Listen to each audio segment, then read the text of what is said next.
डर एक ऐसा एहसास है जो हम सबको ज़िंदगी में कभी न कभी तो ज़रूर होता है।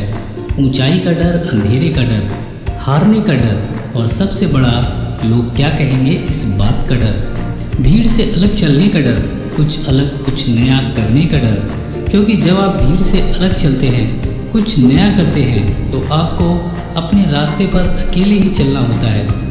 और अपने रास्ते पर अकेले चलने के लिए बिना किसी के सहारे के अपनी मुश्किलें हल करने के लिए बहुत हिम्मत चाहिए, जो शायद हर किसी में नहीं होती। लेकिन हम सब ने यह सुना ही होगा कि डर के आगे जीत है।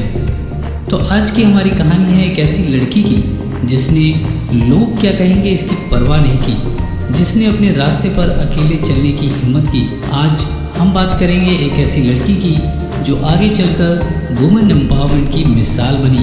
तो दोस्तों, मेरी आज की कहानी है एक ऐसी लड़की की जिसका नाम है सुधा, जो इंजीनियरिंग कॉलेज में एक अकेली लड़की थी। और यह बात अभी की मॉडर्न टाइम की नहीं है, यह बात है 60 के दशक की, 1960 की। कहाँ उस समय लड़कियां लंबे लंबे बाल रखा करती थी, चोटी बनाया करती थी, और वह लड़की बॉब हेयर कट में घूमती थी। उस समय इंजीनियरिंग को सिर्फ लड़कों के लिए माना जाता था, लेकिन उसे यह कहाँ मंजूर था।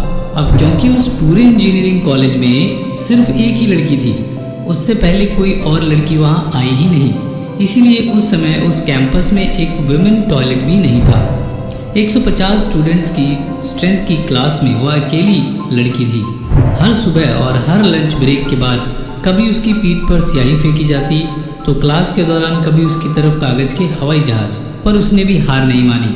अब चाहे सामने वाला हमें कितना ही परेशान क्यों न कर ले, हम क्या हैं और कैसे हैं यह उसे भी अच्छी तरह पता होता है।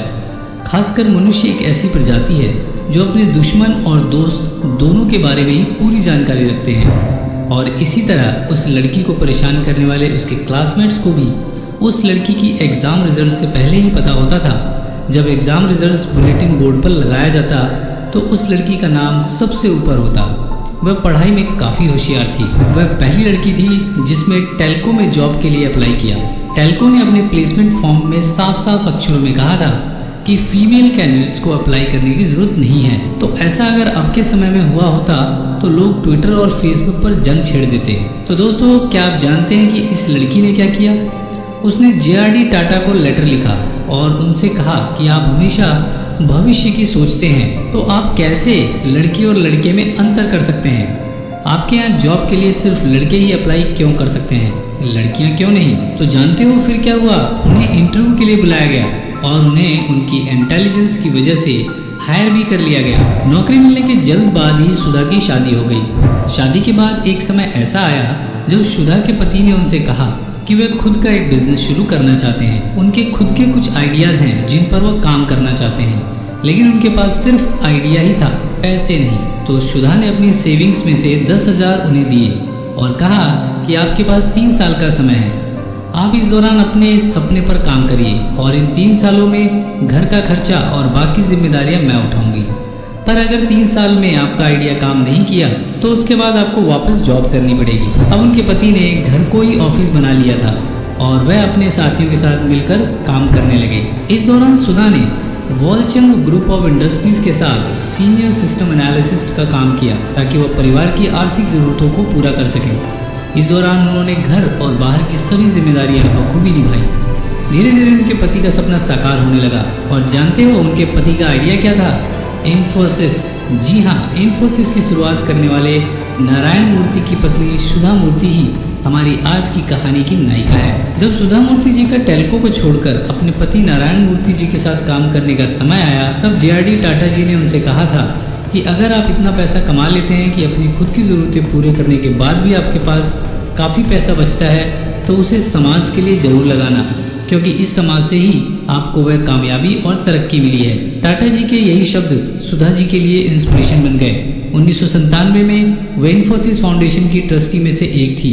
आज सुधा मूर्ति भारत की सबसे अमीर महिलाओं में से एक हैं, पर फिर भी वह सादगी से अपना जीवन जीती हैं और अपना काम करती हैं।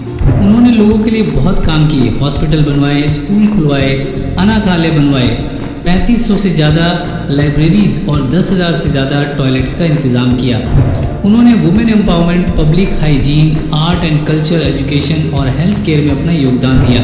क्या आप जानते हैं कि सुधा मूर्ति एक बेस्ट सेलिंग राइटर भी हैं? उन्होंने 1.5 मिलियन से भी ज़्यादा बुक्स बेची हैं, जिसमें children books, short stories, technical books, 24 novels, non fiction books भी शामिल हैं। तो मेरे दोस्तों, अगर कुछ बड़ा बनना है, जिंदगी में अपना नाम कमाना है, तो किसी ऐसे इंसान से सीख लो जिसने खुद संघर्ष किया हो, स्ट्रगल किया हो, जैसे हमारी आज की कहानी की नायिका सुधा मूर्ति ने किया। तो उम्मीद है दोस्तों आपको ये वीडियो पसंद आया होगा। प्लीज इसे लाइक और शेयर जरूर करें। मेरे चैनल को अभी सब्सक्राइब कर ले ताकि मेरी इंस्पिरेशनल कहानियां आपको सबसे पहले मिले। आपका कीमती समय देने के लिए बहुत बहुत धन्यवाद।